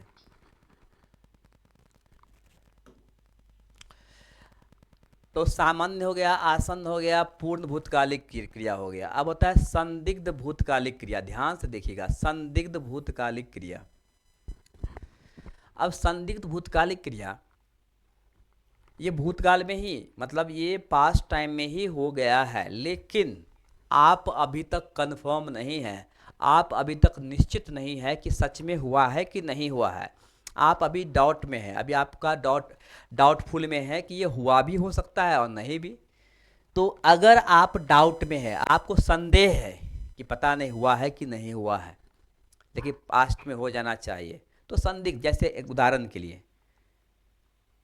तुमने यह काम कर लिया होगा, कर लिया होगा, ऐसे अगर आप प्रश्न करते हैं, इससे पता चलता है कि आप कंफर्म नहीं है, आप कंफर्म करने की कोशिश कर रहे हैं। नहीं, जैसे अब उदाहरण के लिए, उड़ीसा में वर्षा हुई होगी, अब हुई है कि नहीं पता नहीं, लेकिन हुई होगी, तो क्या हो जाएगा, ये संदिग्ध भूतकालिक क्रिया। आई बात समझ में? Yes sir. या आप ऐसे समझिए कि सामान्य भूतकालिक क्रिया के बाद होगा,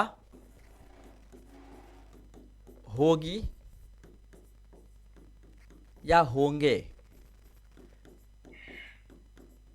रहे, तो समझ लीजिए ये क्या है, आपका संदिग्ध भूतकालिक क्रिया। जैसे मेरे पापा आए होंगे, तो मेरे पापा आए होंगे, आप अभी कंफर्म नहीं है।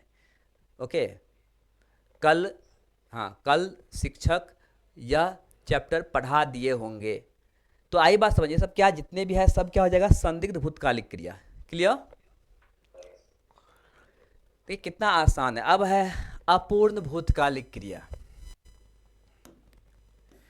अपूर्ण भूतकालिक क्रिया जो भूतकाल में, पास्ट टाइम में शुरू तो हुआ है, लेकिन कंप्लीट नहीं हुआ था, वो प्रोग्रेस में था, वो चल रहा था, भूतकाल में चल रहा था, प्रोग्रेसिव मोड में था, वो कंप्लीट नहीं हुआ था। जैसे मैं गांव गई थी तो घर बन रहा था, तो घर बन रहा था मतलब आपके गांव जाने तक घर बनकर कंप्लीट नहीं हुआ था, उस टाइम में वो प्रोग्रेस में था। तो वो क्या हो जाएगा, हो जाएगा अपूर्ण भूतकालिक क्रिया। समझ में आ गया कि उस समय में वो अपूर्ण था, पूरा नहीं हुआ था। ओके, या आप ऐसे बोलिए कि रहा रहे रही के बाद, रहा रहे रही के बाद अगर था थे थी हो, था थे थी हो, तो वो क्या हो जाएगा, अपूर्ण भूतकालिक क्रिया। ठीक है।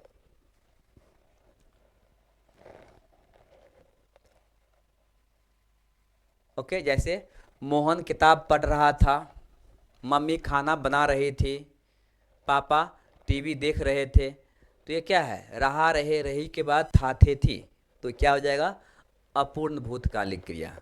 आई बात समझ में? यस।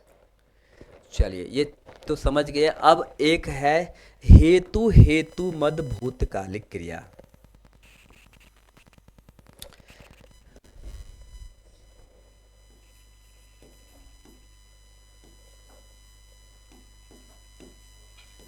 अब देखिए यहाँ पे आश्रित, मैंने लिखा आश्रित।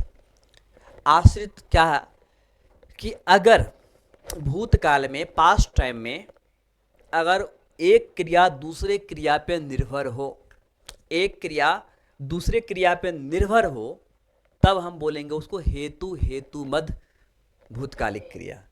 उदाहरण के लिए, अगर तुम अच्छे से पढ़ाई की होती तो परीक्षा में पास हो गए होते, तो पढ़ाई की होती तो परीक्षा में पास हो गए होते, मतलब क्या है, परीक्षा में पास होना पढ़ाई करने पे निर्भर था। नहीं, हेलो, समझ गए ना? तो हेतु है, जैसे एग्जाम्पल के लिए बारिश हुई होती तो फसल अच्छा होता। अब ध्यान से देखिएगा, बारिश हुई होती तो फसल अच्छा होता। तो एक्चुअली फसल का अच्छा होना बारिश के होने पे निर्भर था, नहीं? तो अगर एक क्रिया दूसरे क्रिया पे भूतकाल में निर्भर होता है, एक दूसरे पे डिपेंडेंट था, निर्भर था, तो हम बोलेंगे उसको हेतु हेतु मत भूतकालिक क्रिया। तो मेरे ख्याल से सामान्य भूतकालिक क्रिया आसन, पूर्ण, संदिग्ध, अपूर्ण, हेतु हेतु मत, पूरा क्लियर? हाँ। चलिए,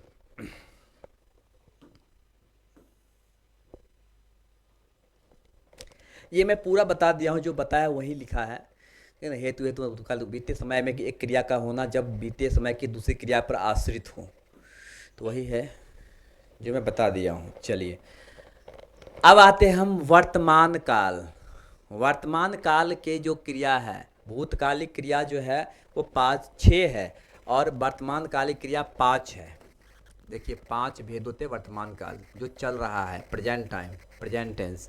सामान्य वर्तमान काल, सामान्य वर्तमान काल में याद रखिए हमेशा, अगर ऐसा क्रिया जिसके अंत में ता ते ती हो, ता ते ती के बाद हाय हो हूँ रहे, तो समझ लीजिए क्या हो, सामान्य वर्तमान कालिक क्रिया है।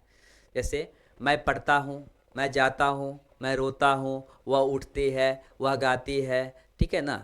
तो ये जितने भी है इसमें ताते ती है, ताते ती के बाद हाय हो हूँ रहे, तो क्या जगह सामान्य वर्तमान कालिक क्रिया।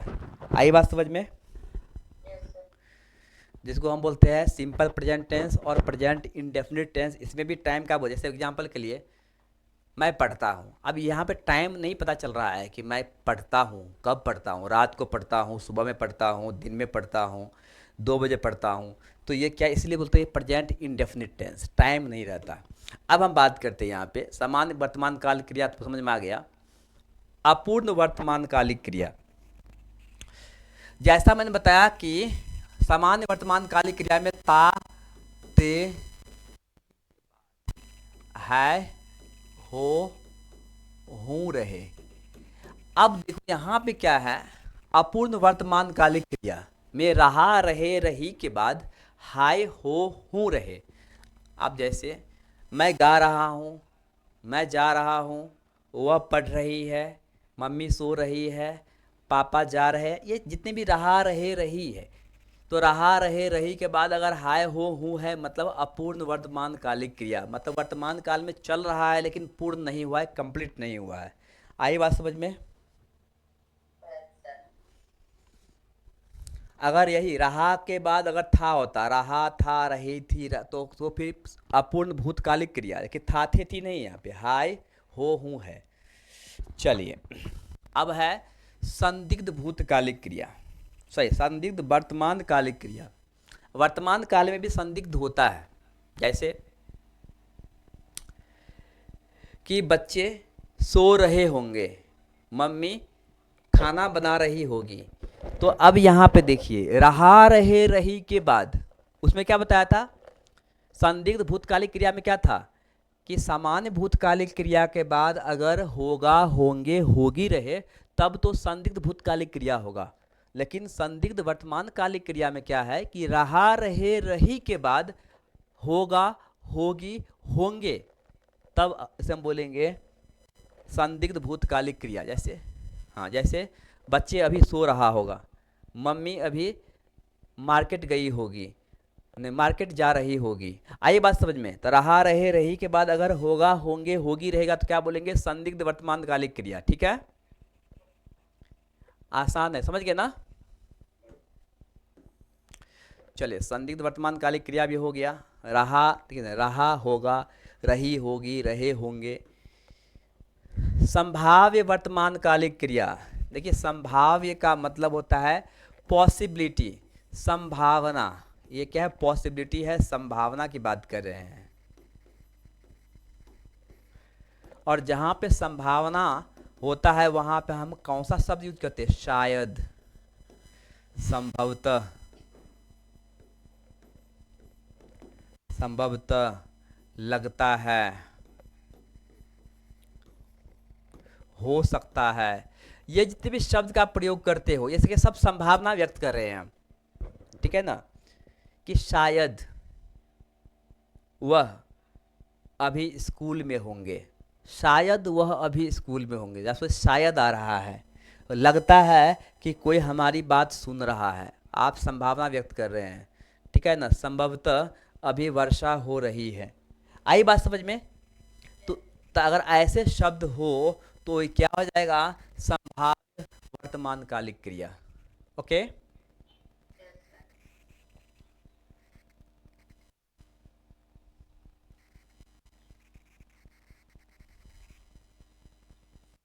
चलिए अब है नेक्स्ट आज्ञार्थ वर्तमान कालिक क्रिया। अब देखिए आज्ञार्थ से क्या होता है कि किसी को अगर आप आदेश दे रहे हैं, आज्ञा दे रहे हैं, ऑर्डर दे रहे हैं, कमांड कर रहे हैं, तो अगर ऐसे सिचुएशन में क्या आज्ञार्थ वर्तमान कालिक क्रिया, जैसे इधर आओ, गेट बंद करो, रिमोट लाओ, घर खोलो, ये जो है खोलो, आओ, जाओ, पढ़ो, ये सब साहब है। इधर आइए, जाइए, ये जो है एक तरह का आदेश, या हालांकि हम सम्मान के रूप में भी करते हैं, तो ये जो है आज्ञार्थ वर्तमान कालिक क्रिया हो जाएगा। आई बात समझ में? तू लिख, तुम हंसो, वह गांव जाए, वे यहाँ खेले, मैं गांव से कब आऊं, ये सब सारे है क्या? आज्ञार्थ टाइप का है। सर ये सारा चीज वर्तमान काल के अंदर रहेगा ना? जी हाँ, वर्तमान कालिक क्रिया ही चल रहा है अभी। हाँ, आज्ञार्थ वर्तमान कालिक क्रिया। ओके, आप बोले ना, किसी को बोलते कि इधर सुनो, ये करो, तो वर्तमान काल में ही तो आप कर रहे हैं, प्रेजेंट टाइम में ही तो आप बोल रहे हैं उनसे, राइट। तो 5 प्रकार के वर्तमान कालिक क्रिया हमारा फिनिश हो गया। अब है भविष्यत काल। भविष्यत काल जो है इसमें ज़्यादा नहीं, इसमें शायद 3 या 4 होगा, 3 ही है। नोट्स मतलब पीडीएफ आप देंगे ना? हाँ श्योर, मैं आपको पीडीएफ से। नोट्स बनाती हूँ सर, तो स्पीड हो जा रहा तो मैं लिख नहीं पा रही। अच्छा कोई बात नहीं। अच्छा मैं एक काम करता हूँ, मैं मैडम को अभी भेज दूंगा, तो आपको मिल जाएगा। चलिए अब हम थोड़ा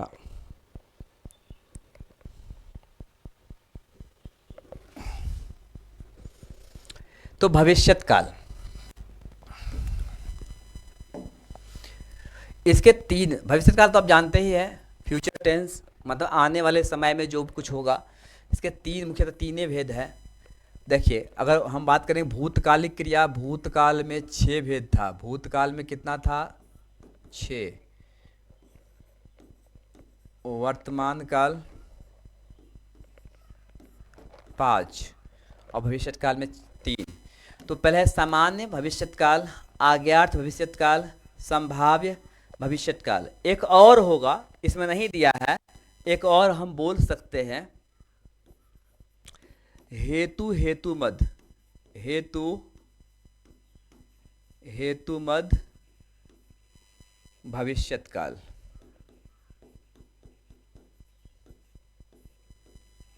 भविष्यत कालिक क्रिया।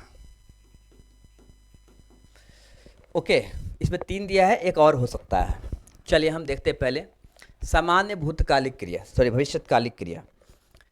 तो यहाँ पे क्या है कि क्रिया के बाद अगर गा गे गी रहे, गा गे गी, तो समझ लीजिए कि सामान्य भविष्यतकालिक क्रिया है। जैसे मैं पढ़ूंगा, तुम आएगी, आप जाएंगे, तो क्या है? सब में गा गे गी है। आई बात समझ में? हाँ, मैं कल आऊँगी, तुम परसों स्कूल जाओगे, ये जितने भी गागेगी क्रिया के बाद अगर गागेगी रहे तो सामान्य भविष्यतकालिक क्रिया। आज्ञार्थ भविष्यत काल, अब क्या आज्ञार्थ मतलब आज्ञा, तुम आओगे, वह जाएगी। अब यहाँ पे एक तरह का आज्ञा, जहाँ पे भी आज्ञा होता है तो आज्ञार्थ हो जाएगा। संभाव भी वही है।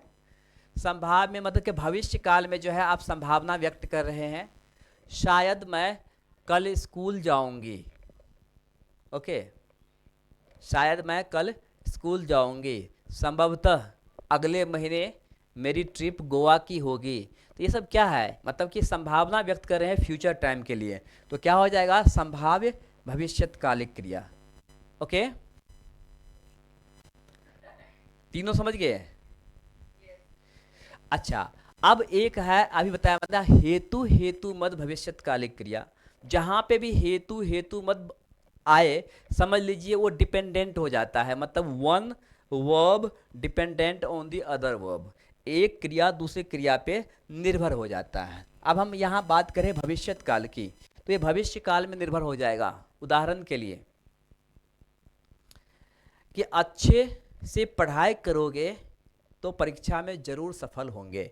अब देखिए फ्यूचर के टाइम की बात कर रहा है, ठीक है ना, कि कल तुम आओगे तो मैं तुम्हारे साथ चलूंगी। आप देखिए कल तुम मेरे घर आओगी तब मैं तुम्हारे साथ चलूंगी, इसका मतलब है कि उनके आने से और आपके जाने का जो है वो डिपेंडेंसी है। अगर वो आएगी तब आप जाएंगे, निर्भर है। तो ये सब क्या हो जाएगा, सब सब हो जाएगा हेतु हेतु मद भूतकालिक क्रिया। क्लियर। चलिए, तो हमारा क्रिया पूरा फिनिश हो गया।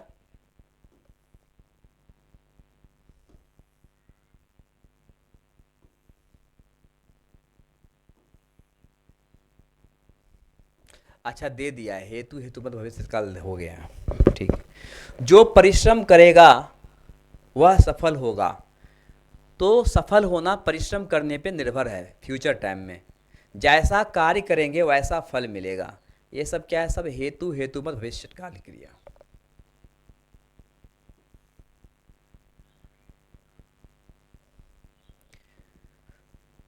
चलिए, तो हमारा क्रिया हो गया है फिनिश। ओके, तो क्या करें, हम कुछ क्वेश्चंस कर लें। सर नेक्स्ट क्लास में करेंगे। आज ज़्यादा हो जाएगा। हाँ, इतना दिमाग नहीं है ना। अच्छा, मनुष्य के दिमाग तो इतना है कि मत पूछिए। अपने दिमाग का 1% भी हम लोग प्रयोग नहीं करते हैं।